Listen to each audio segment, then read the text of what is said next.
So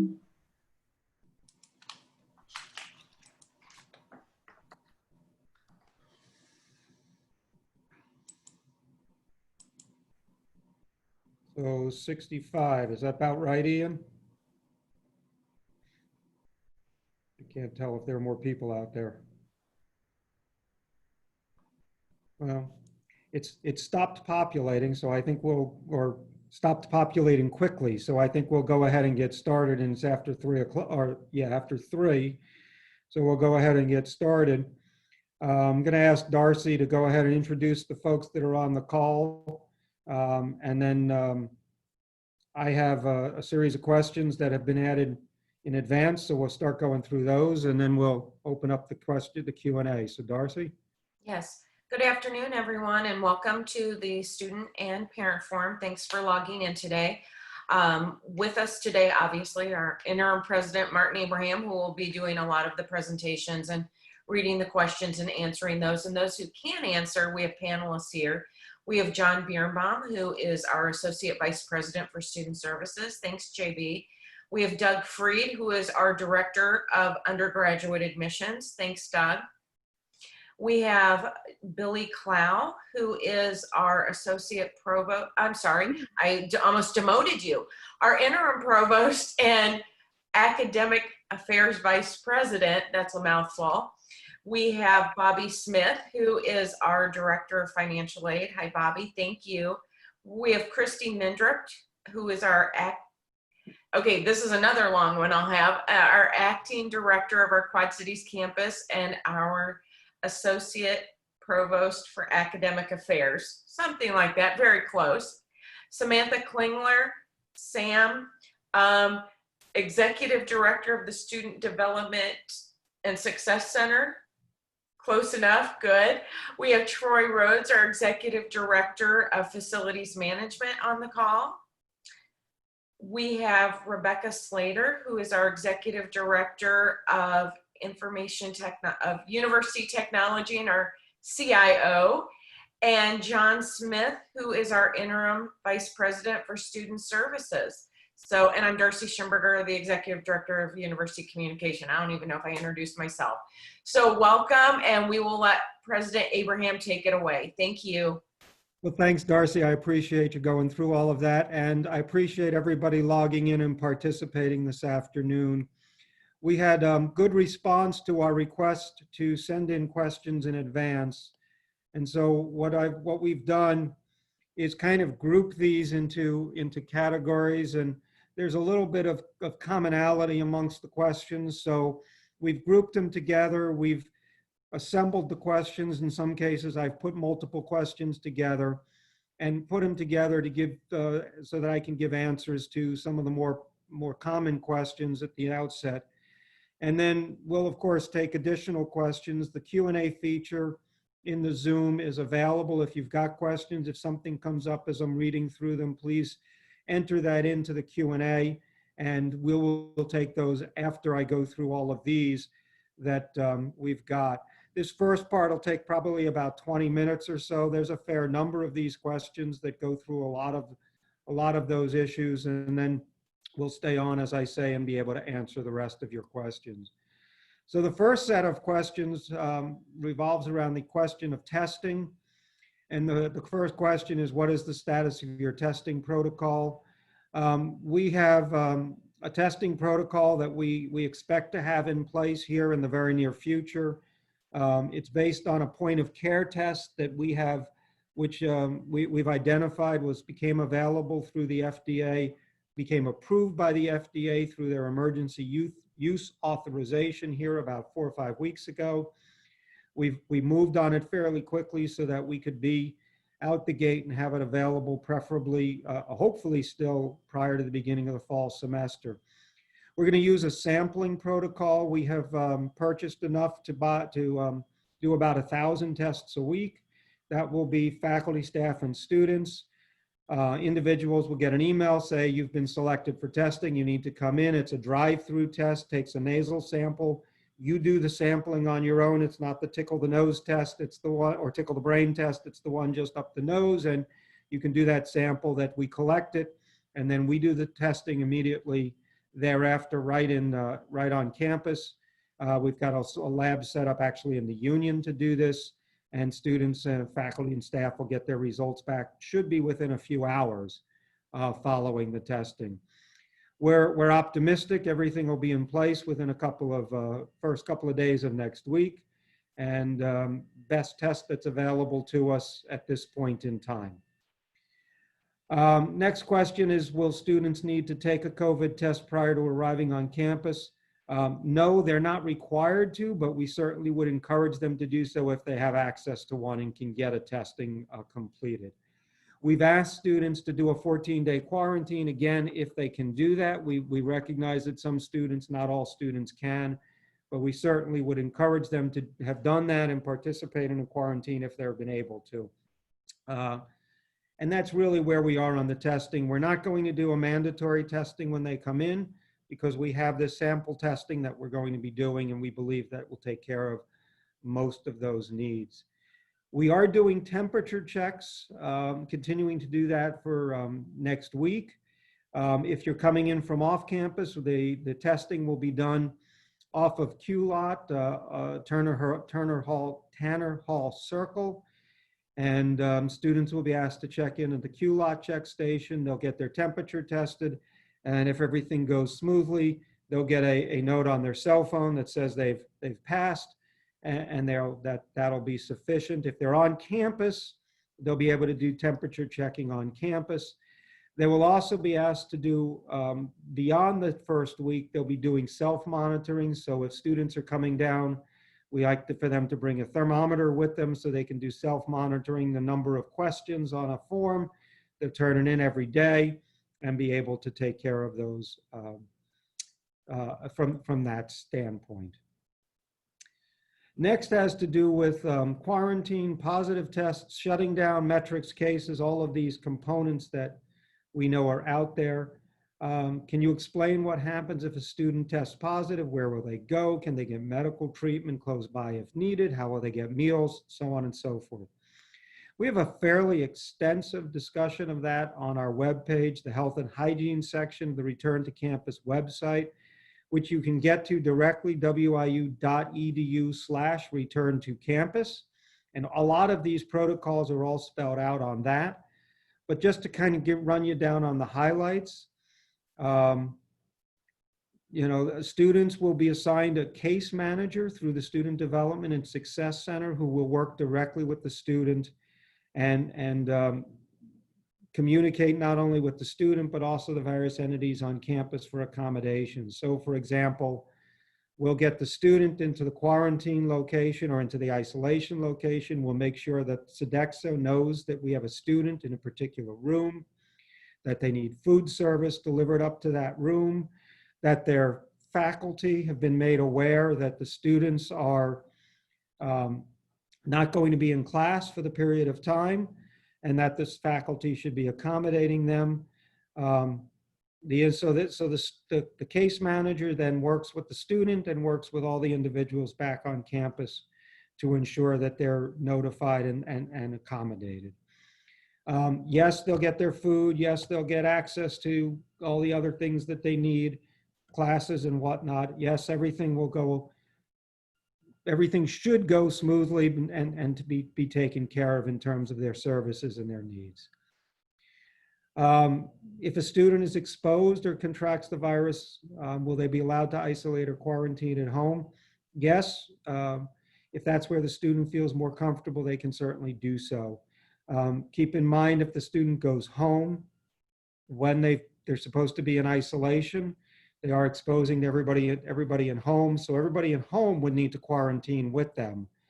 And so we actually would recommend that they do quarantine with us or isolation with us, because we have the facilities to accommodate them. They won't be exposing anybody else. But certainly if they feel more comfortable going home, they can do so. We would ask, however, that they keep in touch with us so that we can assign a case manager through the Student Development and Success Center, and that individual case manager can work with the faculty and notify all the faculty and other entities on campus and so on. Will parents be notified if students are testing positive?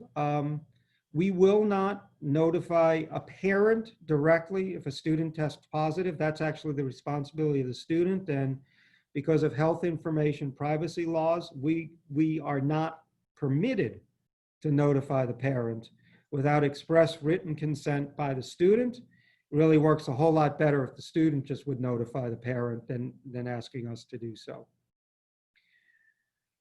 In terms of closing, what benchmarks are being looked at to determine when we need to move completely online? There are a number of metrics that we're looking at that take into account the IDPH metrics. One key number is positivity rates. So we've got the testing that we're doing. If the positivity rates start to go up to a point that are not comfortable, we will look at that very carefully. We look at availability of quarantine or isolation space. That's a metric that we need to track, and we'll keep that in mind. We'll look at issues of something like what they call clustering.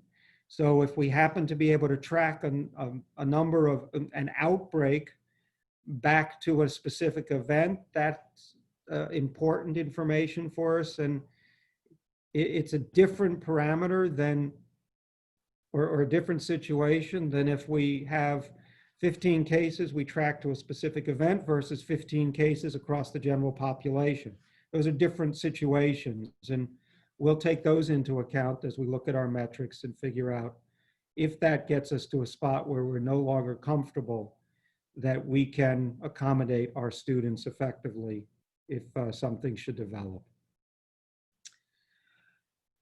Protocols in terms of masks, PPE, social distancing, and so on. There's a long list of questions in here that we want to go through. First of all, what steps are we taking to promote social distancing and the use of PPE? So from a social distancing standpoint, we've marked all the buildings with designated entrances and exits. We've placed floor decals on the floors so that students kind of move in one direction. We've taken furniture out of buildings so that they can't be sitting around in large groups, that we have much greater spacing in the classrooms so that they're all 6 feet apart. Dining centers are carry-out only. We're providing face coverings to students. We have a face covering that we've purchased. We'll issue 2 of those to every student. In fact, every student will get a kit that includes 2 face coverings and a bottle of hand sanitizer. Again, we've got a lot of this on our webpage.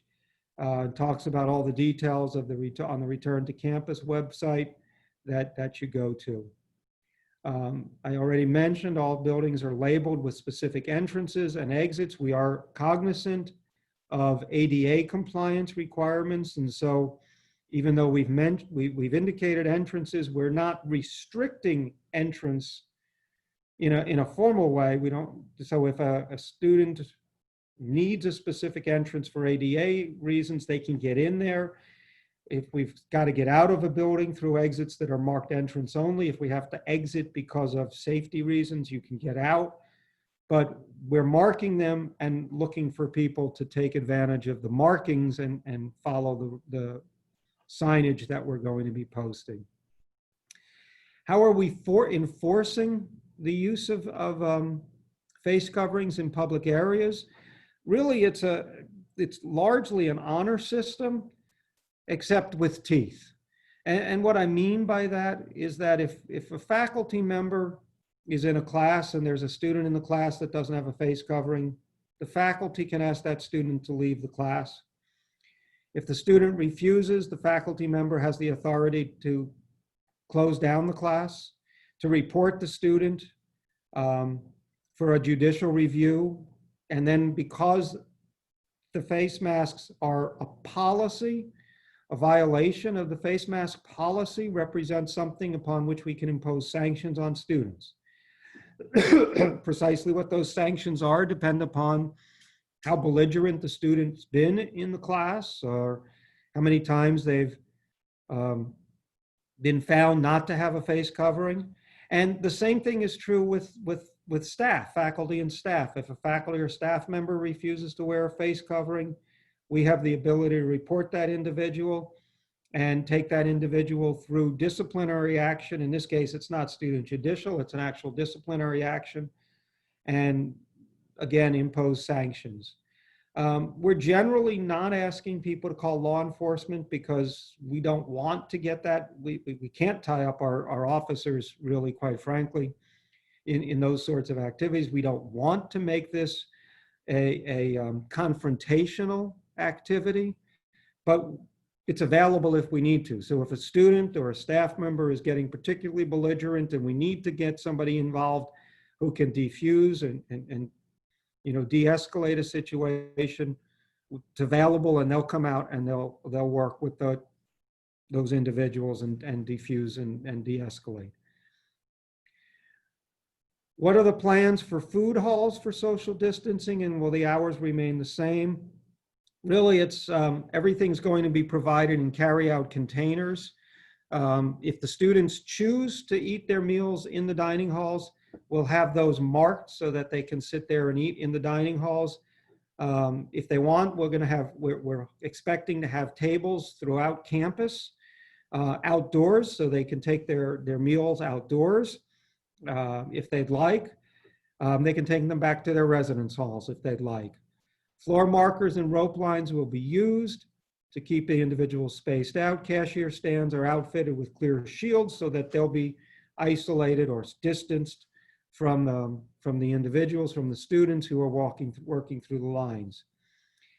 Financial aid offices, again, the same type of question. How are they going to handle social distancing? To be quite honest, it's kind of the same idea. We're relocating financial aid to the east end of Sherman Hall, which has a series of cashier booths already set up. They've always been there, whether we've used them for this purpose or not. So we'll use them this time because they're designed and they meet the needs of what we're trying to do. Again, spaced out on the floors, rope lines, and so on, so that we can keep distancing. Will students be able to travel back home on weekends and holidays? Yes, they'll be able to, but no, we really don't want them to. We're encouraging students to remain in campus, whether they're in Macomb or in the Quad Cities area. We'd like them to remain so that they can stay within within athletics, they talk about their athletic bubbles. It's kind of the same idea here. We want them to stay within their bubbles, within their groups, within their structures, so that we can have as safe an interaction and a safe experience as we possibly can. Question was somebody coming in from India and is staying on campus, the requirements for those individuals. Students coming from outside, according to our travel policies, would be required to quarantine for 14 days following arrival on campus. If we get the testing in place, and we hope that we will, we expect that we will, those populations of students who would otherwise be asked to quarantine, we can do a COVID test when you get in, and we'll get you a response as quickly as we can. And if the COVID test is negative, that should circumvent the need for quarantine. Question about student who's a freshman coming in with celiac disease and needs for a gluten-free diet. I would say those issues, those items, they haven't changed at all relative to what we otherwise would have done. Sodexo is our food service provider. They're very familiar with handling special needs diets. They'll take care of you. You just need to let us know that you need a special diet, and they'll provide accommodations for you, and they'll take care of you even through the processes that we have. It's just a matter of making sure that they're informed so that they know what's going on. Roommates and dorms.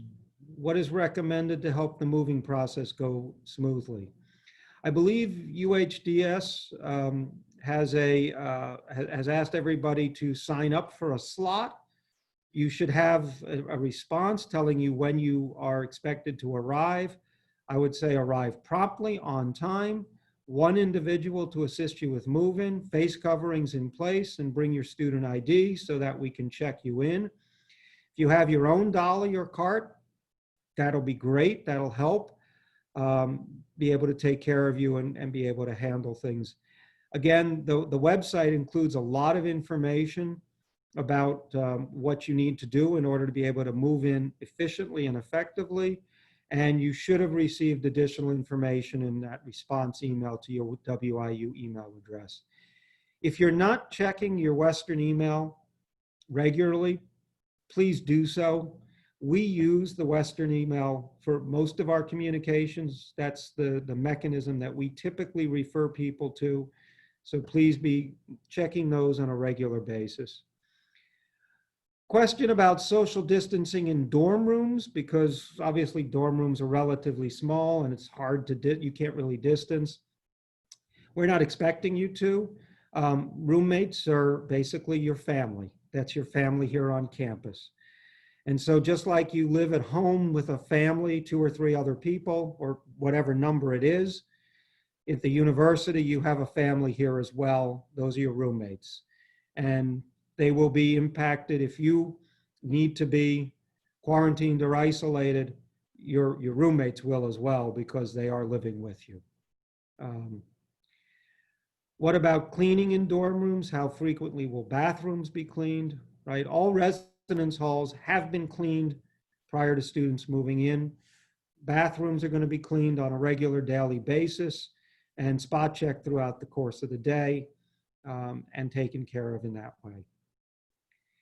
There was a number of folks that raised some questions about activities and things that are going on here on campus. Question of, will there be organized activities for incoming freshmen? Answer is yes. Series of activities during the weekend following move-in, just like we would have under a regular semester, but the activities will look a little different. I know last year I participated in Rocky After Dark. The president's staff had handed out ice cream. This year, we're also handing out ice cream, but we're calling it the ice cream anti-social. We're going to give you the ice cream and then ask you to move on, because we don't want a lot of people congregating. But we want you to be able to participate. And I think we have a scavenger hunt scheduled, and that'll have small groups moving around campus, and that's part of this ice cream anti-social. You come out, you get your ice cream, you get a box checked off on your scavenger hunt, and you move along. Question about, have all sports been canceled for fall, and what about homecoming? And yes, we've postponed all fall sports. They'll be in the spring. We expect they'll be in the spring. Homecoming is also being postponed to the spring, I believe. Other events, some will be going on, some in a different mode, some will be postponed into the spring. We're doing the best we can with the circumstances we have. What about social what about other activities? And right, would we really have to be stuck in our rooms almost all day? And the answer is no, you don't have to be stuck in your rooms all day. I know there are a number of groups that are developing events, developing activities, creating on-campus experiences that are properly designed for a socially distanced environment. A lot of things that'll be outdoors, a lot of activities that allow you to engage with each other. I know the rec center will be open. Call ahead, you'll get an appointment at the rec center or socially distance at the rec center. Union's going to be open, the library will be open and available. So a lot of the things that would normally be available will be available, although we might ask you to call ahead to take advantage of them. And they might look a little different in how you can take advantage of them, but they'll still be going on and they'll still be happening. And so that brings to the last point in this category, which says what measures will be taken to discourage or disband large social gatherings, particularly on weekends. Well, clearly there's limited things that we can do. But one of the things that we are doing is we're designing events to take place over the weekends so that students have things to do and places to go. So we're putting these on-campus activities together. We're trying to get speakers in place. We're talking about outdoor performances, so small ensembles, small wind ensembles, or small other types of ensemble type of events so that people can listen to maybe a small jazz group play outdoors in a nice environment and these sorts of things. We're working with the Office of Student Engagement to make sure fraternities and sororities understand the rules so that they're not holding large-scale events that aren't properly distanced and so on. And education for our students to understand that they are responsible for not participating in these large events, that they are responsible to keep themselves safe. We know, we don't want you organizing a party and we don't want you going to a party.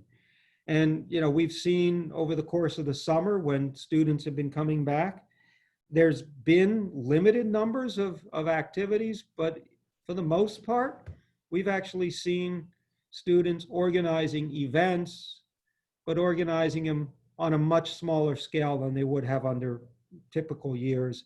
So, a small event with 5 or 6 or 7 invited guests, invited people, still not ideal, but it's much better. It's controllable. It's identifiable. And, if somebody is there and does develop symptoms, we can go trace back through that group fairly quickly. And this kind of goes back to the point that I raised at the outset.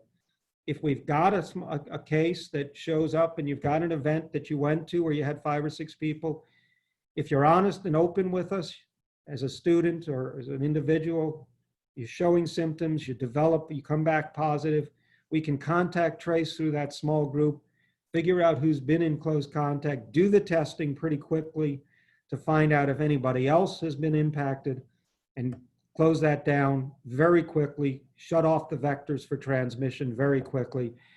That's why we want to have good information on where people are and be able to do that contact tracing. Next section talks about classes and fees. And there's a little bit of misinformation that I want to talk about that gets into some of these, and a little bit of conversation around these. And this is the last section, in fact, that we have, and then we'll do the full Q&A. The question is, why are students getting fees for distance learning when they are living on campus and already paying for the class and paying to live on campus? And this took me a little while to understand completely as well. And most of you know I'm still relatively new.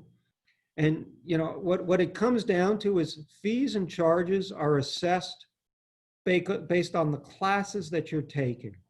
So if you're taking an online class, and they're also assessed depending on when you came in and when you started. So you have these class or fee codes that you're in.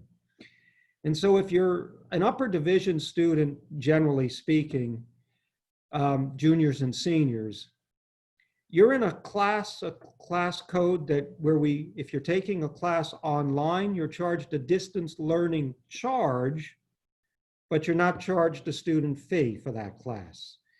So the distance learning charge is $50 a credit hour, so $150 for a typical 3-hour class, whereas your student fee is roughly $91 a credit hour.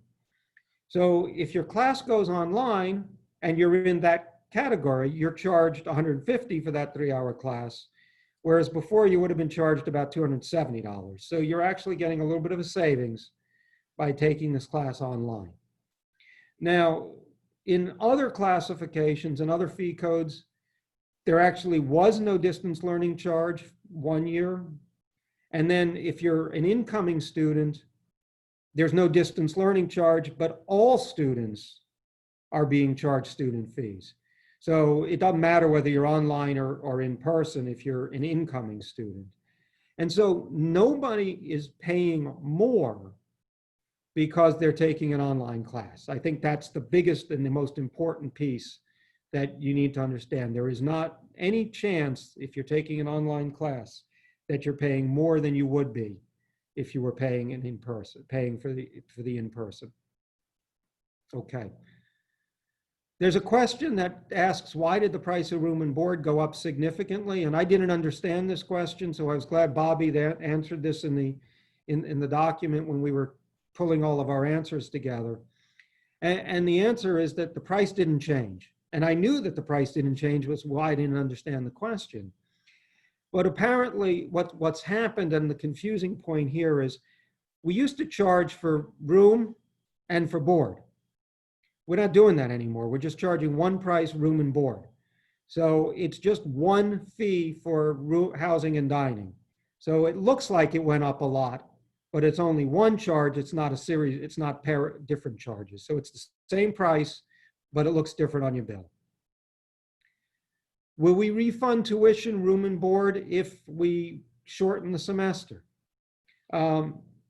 If we end up going back, if we end up going back or shortening the semester before November 20th, yes, we're prepared to refund room and board charges there. We're also prepared to refund room and board charges if the students choose not to come back after Thanksgiving. We're actually encouraging students not to come back after Thanksgiving. So we are recognizing that we will be refunding students room and board charges for that period of time. There's financial aid reasons why it's why we need to do this as a refund and not just a discounted tuition or discounted the charges for room and board. There's also the ability for students who want to come back or want to just stay for them to do that, so they wouldn't qualify for the refund. So there's a lot of nuance to the way we do this and why we have to do certain things certain ways. But yes, refunds for room and board charges are in the works for anybody not coming back after Thanksgiving or if we shut down before that. There were a couple of people that indicated that they were uncomfortable with our decision to be open for in-person classes. And questioned the one that I picked that I thought was a good way of phrasing it, their question of, we're concerned that the decisions are being made to increase revenues and not for the best interest of our students. We've been charged with that multiple times, and I read in a lot of the literature, a lot of the newspapers, articles and whatnot I read, everybody says that you're just doing it because they want to raise money and generate fees. And really, that's not it. I mean, we don't charge a whole lot different for an on-campus class or an in-person class. So there's not a large revenue driver here. It really is because a lot of our students want to be on campus. They feel that they learn better on campus in a face-to-face mode. And many of our students are comfortable coming back in person. If you're a student that's not, then I encourage you to take in online classes and work with your advisor to make sure that you get a schedule that meets your needs. But if you want to be comfortable or you want to come back to campus, we're providing those options as well. And one of the things that I've learned over the course of the past 6 months or so that the pandemic's been going on, is that there is not a one-size-fits-all solution. And that flexibility is critical to success. So by offering both options, whether it's online or in person, we're really providing the best opportunity to meet all the needs of all of our students. And that's our objective, is to meet the best we can the needs of all of our students. The next question comes back and says, how will students get academic assistance? And the answer there is really, I'd say all of the academic assistance is available as it's always been. We can do it either online or in person. So if you need an advisor, reach out and contact your advisor. I would not recommend showing up at your advisor's door and knocking on the door and expecting to get help right there. I would recommend an email to your advisor first. Hey, I need to speak with you. Can I come and meet you in person if you want to meet in person? Can we do this via Zoom chat if you're comfortable doing it that way? However you're most comfortable getting service. Reach out to the advisor, reach out to the other support services. I'd say by email, by phone, to make the arrangements in advance.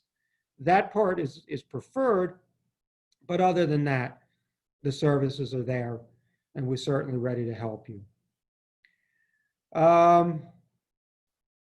That really, I think, covers the bulk of the questions that I had answers for in advance. At this point, I'd like to go to the Q&A, and start answering some of those questions. And this will give us an opportunity to pass it on to the rest of the folks on the panel so that they can look at things, answer those questions. The first of these, I'm going to turn over to Billy. What happens if a professor tests positive for COVID and they are unable to teach their class? If they're positive and unable to teach your class, we have policies in place normally where other faculty cover for faculty that are out on any sort of sickness. If we don't have the ability to do that, then we will reach out and bring somebody in who does have the qualifications to teach that course. So either way, the course will continue to go on. Okay, thanks. How are you handling if students don't do testing before arriving and are positive? John, you want to take that one?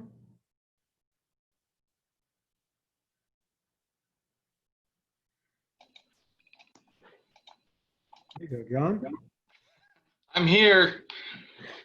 Things aren't working really well for me technology-wise today. Understand.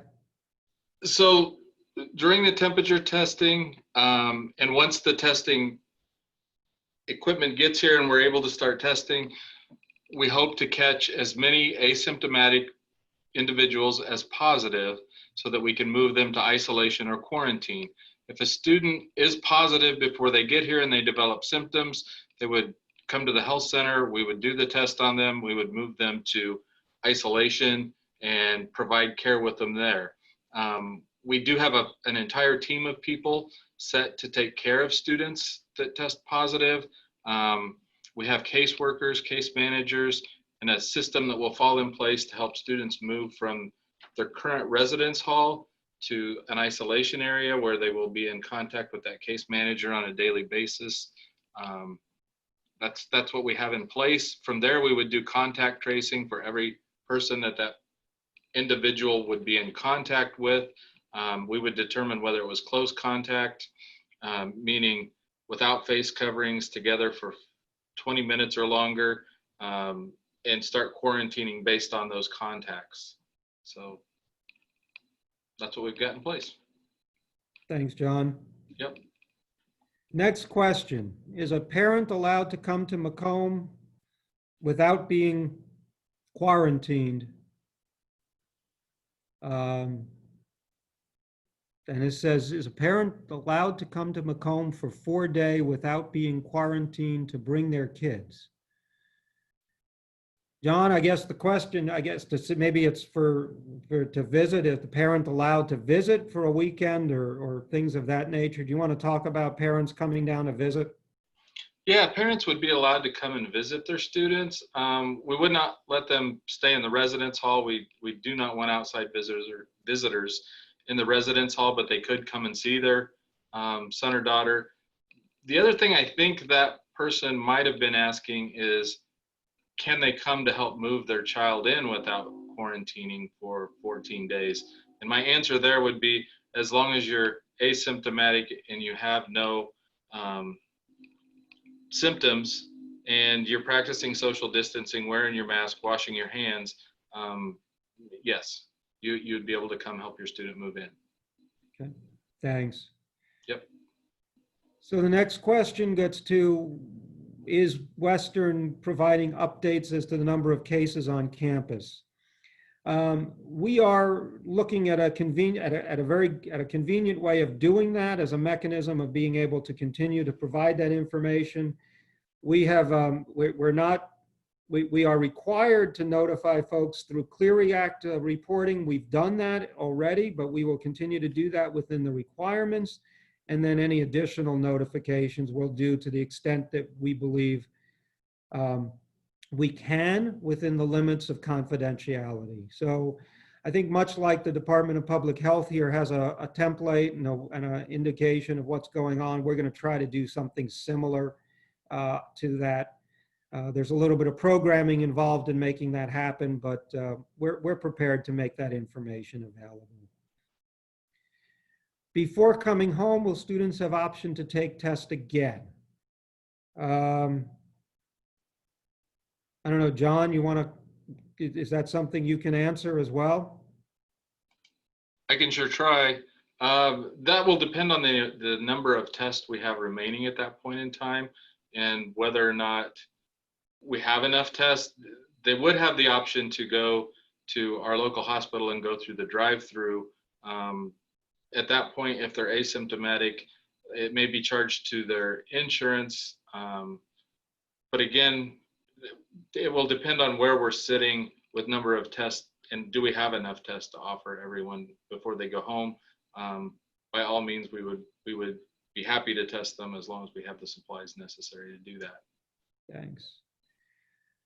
Next question, will neck gaiters be banned as a form of face covering? There has been some scientific evidence that they may be worse than no mask at all.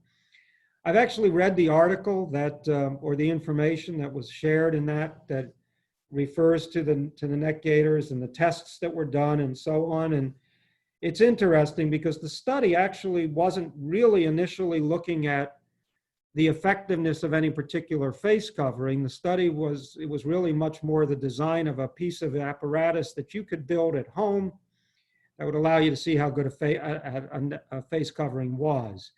So it really wasn't a scientific analysis. They just ran a whole bunch of face coverings through a particular piece of equipment and said, oh, these face coverings actually create aerosol particles that are smaller than you might have otherwise. So that might be a bad thing.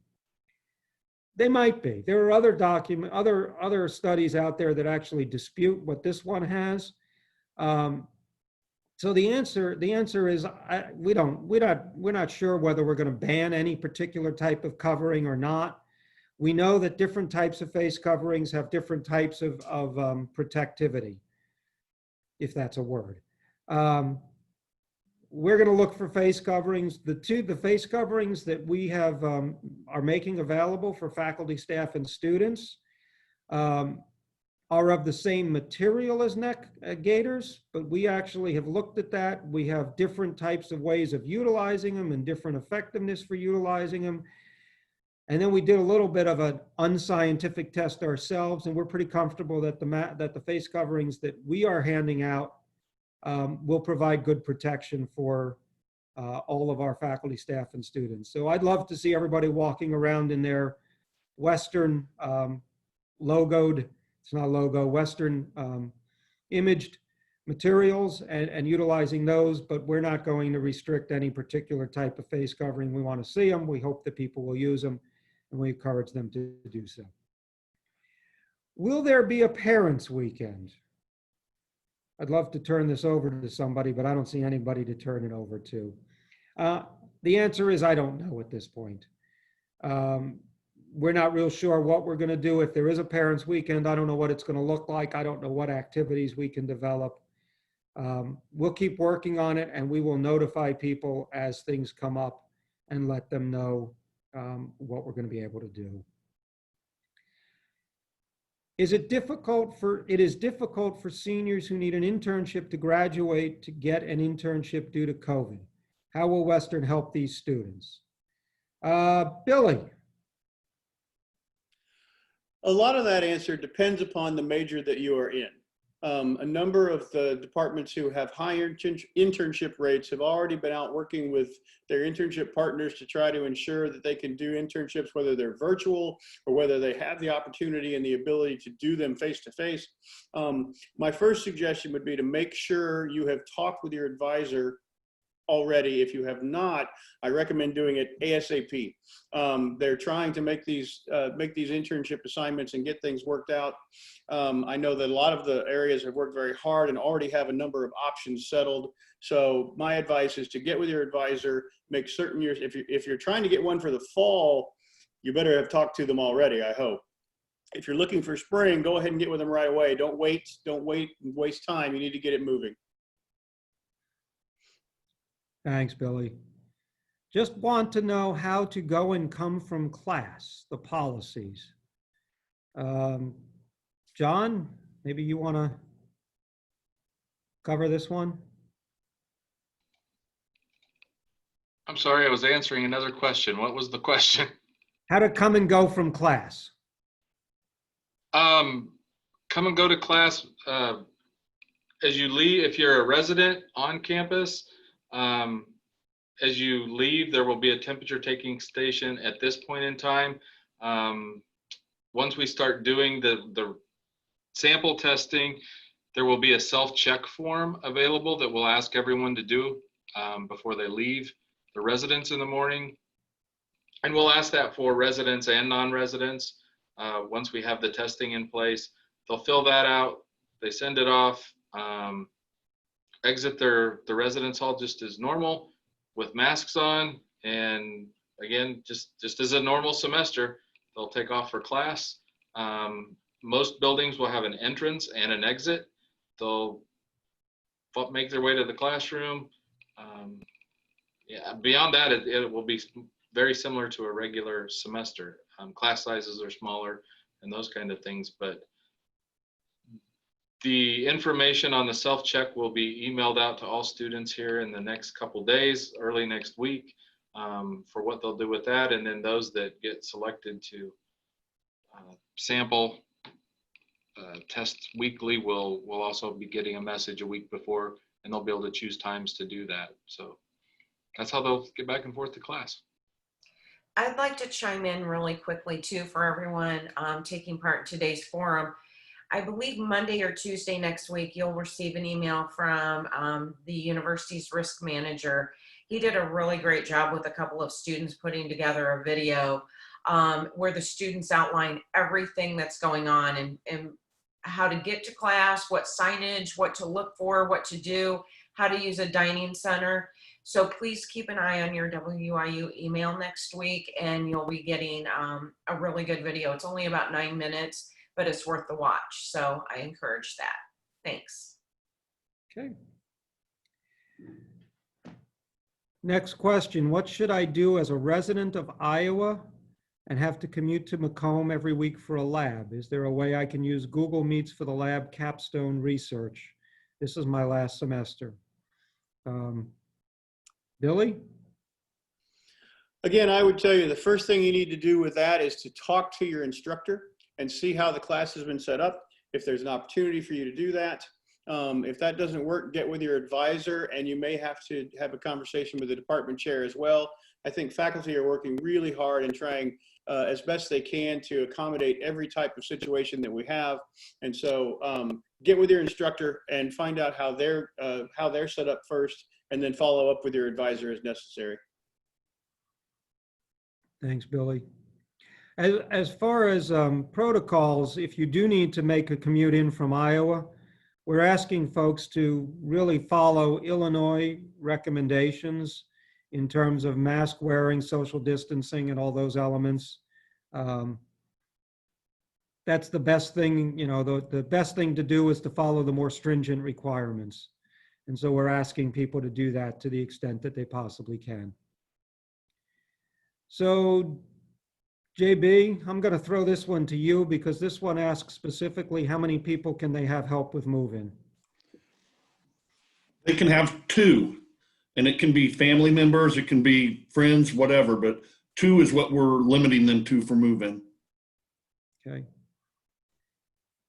And will students coming from states where numbers are still elevated be required to quarantine when they arrive at Western?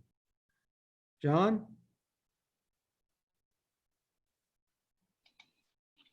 We have asked all students to quarantine at home. International students, and realize those aren't from here in the States, international students will quarantine for 2 weeks upon arrival. We have not set a rule for students coming from out of state to quarantine upon arrival. We've asked them, just like in-state students, we've asked all students to quarantine for 14 days before they get here. Thanks, John. Mm-hmm. Rebecca, can you answer the question about premium Zoom? Absolutely. We have several hundred now premium Zoom licenses. All the faculty that require to teach online will have a premium license that is available to them for teaching. Thank you, Rebecca. Next question, what if proposed plans, testing, et cetera, aren't available before campus move-in begins? I'm also concerned about resources being overwhelmed within and outside the community. John, you want to give them a little bit about what happens if the plans aren't available or the testing equipment's not available? What we will continue to do until we're able, well, we'll work with our local health department to be able to do as much testing as possible with the resources that we have in place. The other thing that we'll do is continue to operate just like we have all summer. We'll continue with the temperature checking stations and look for symptomatic individuals along with following that self-care check as things go along. We'll also continue to research supply chains as they come available. One of the things that's really hindered most universities at this point in time, and all of my colleagues at other schools are experiencing the same thing, the technology is developing so quickly and new products are coming on the market and prices are being changed and moved down that we'll have options as time goes on. I look to see that we'll probably have something similar to the U of I before the end of the semester. It's just not available for us at a reasonable price at this point, but we'll continue just as we have and we did at the end of the spring semester if these supplies do not come in. Thanks, John. Yep. If there is a sudden surge, will classes be dismissed and done remote? What percentage of classes are remote enabled? So the question about this, I'll take the first half, I'm going to throw the second half to Billy. From the first half standpoint, the dismissing of classes or going to remote, it really depends upon a number of things. A sudden surge not necessarily would be sufficient. And again, but it also depends on how big a surge that is. So we're certainly going to continue to monitor all of the various pieces of data that we get and we get on a daily basis. And we will continue to look at that. And if there's a sudden surge, that'll give us a cause for a conversation. And if we feel like it's something that is out of our control, it puts everything out of our control and makes us uncomfortable, we'll, in terms of our ability to effectively keep everybody healthy and safe, we'll go to a remote structure. Which leads to the second half of the question, Billy, what percentage of classes are remote enabled? I can't give you a total percentage at this point, but we are well over half and probably closer to 2/3 of our courses in some manner. Now, that may be that they're fully online. That may be that they're a live stream course that could obviously then just, if they're face-to-face live stream together, it can obviously go live stream on its own pretty quickly. Hybrid sections included. The courses that don't have that as easy ability are the lab courses. I mean, we have biology, chemistry, physics, dance courses, agriculture lab courses, nursing courses. Those are the ones that are very tricky and that we have to be very careful as we move forward, trying to figure out how we can still deliver those courses. Thanks. Next question. We are relying on students to seek help if they exhibit symptoms of COVID. What can be done if a student is suspected of having COVID but refuses to test?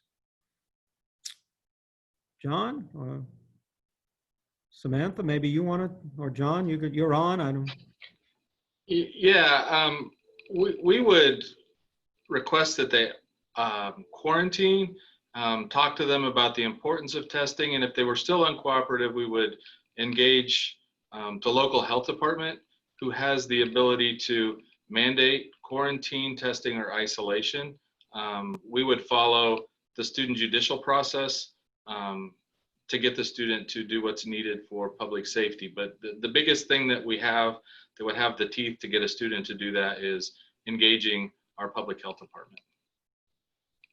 Thanks. Next question. Are two bulldogs apart for social distancing really 6 feet? They seem smaller. You obviously haven't met our bulldogs recently. Rocky, full grown, he's easily 3 to 4 feet. Ray was still growing the last time but Ray is also probably 3 to 4 feet easily. And yep, that's 6 feet.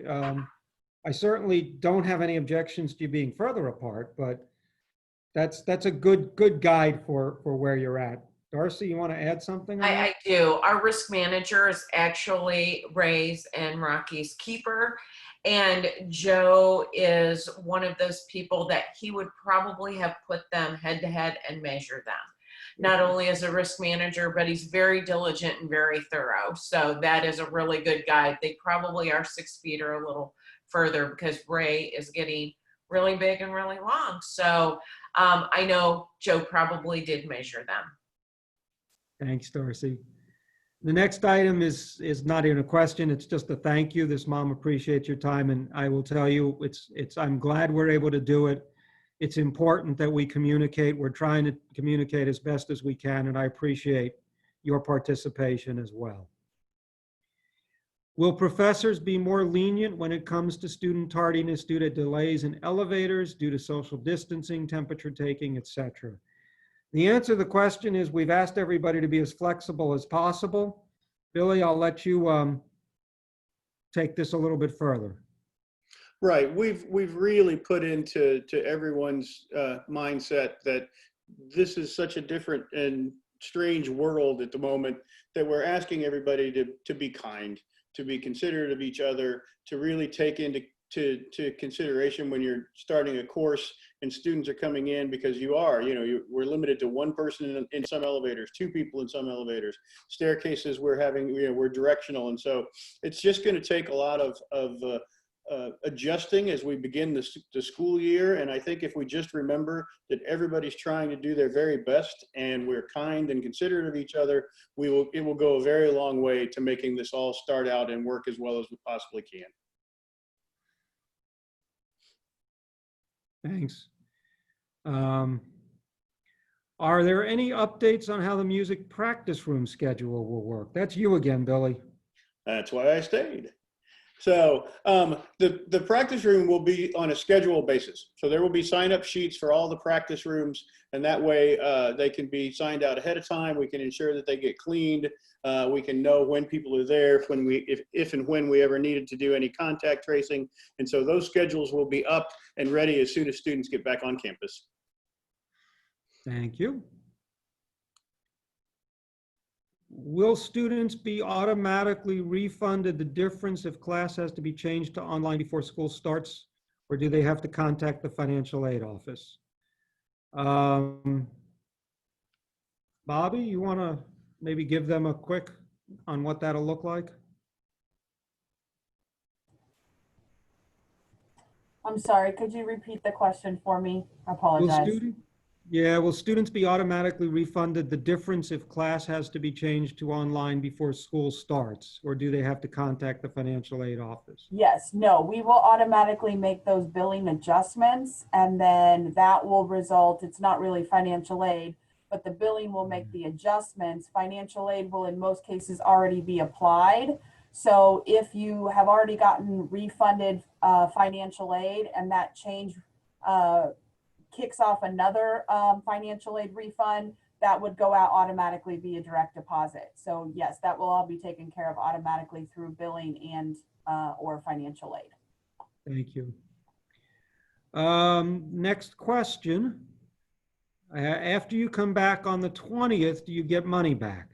And I think that is referring to after you go home on the 20th, would you get money back? And the answer is yes. The intention is to refund a portion of the room and board charge if you don't come back to campus after Thanksgiving. Of course, we've said we prefer that you don't come back to campus. So there's the expectation that you would get a refund to your room and board charges for not coming back. How will finals work for students with accommodations such as extra testing time with finals being remote? Billy? Anyone that has an accommodation would need to start out working with the Office of Disability Services, and they can handle that for you, and they'll work with the professors to make sure it all gets taken care of.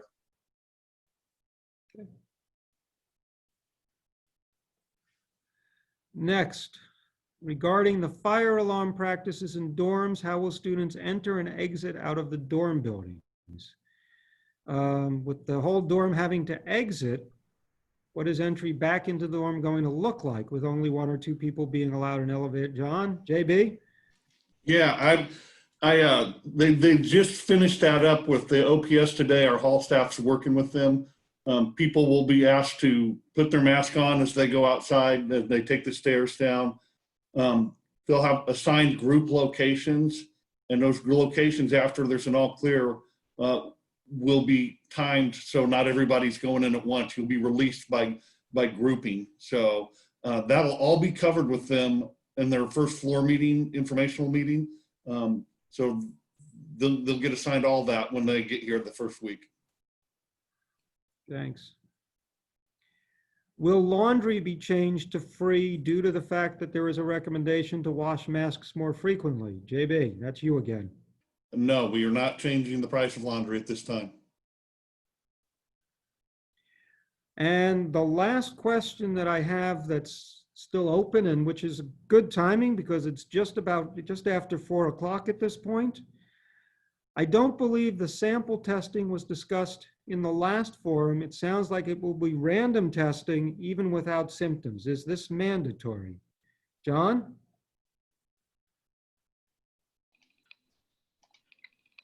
I will highly encourage it. I will talk with everyone as they're assigned a week to have this done and strongly encourage them to do it. At this point, we have not made it mandatory. Okay. Well, that concludes all the questions that we had. You guys have been great. It's just 4 o'clock. Oh, I got one more that just came in, and it's a good question. How will students who take night classes be tested? John, why don't you? You caught me just in time. Yeah. If we're talking the Quad Cities campus, we'll be up there one evening a week to sample students that are in the evening classes, and the students, everyone, faculty, staff, and students that are assigned times, it will not matter whether they're evening classes or not. If they're scheduled for evening classes, we'll schedule them for late in the afternoon testing, or they will have the option to pick a time late in the afternoon just before evening classes start to be tested. Thanks, John. Yep. All right. Well, I appreciate everybody's participation this afternoon. It's been, I've enjoyed having the opportunity to answer the questions. You've been a good group, and I hope that we've been able to help you. If you have other questions, really, there's quite a lot of good information on the webpage, wiu.edu/coronavirus. If you want to go directly to the Return to Campus page, which is right there as a link on the coronavirus page, wiu.edu/return to campus. And if you have a question that's not identified there, you can always send it to our email address, covid-19@wiu.edu. I look forward to having a great semester. I look forward to seeing some of you on campus. Come check in on Wednesday. I thank you for your time this afternoon, and you go have a great evening and a great weekend. Thank you all.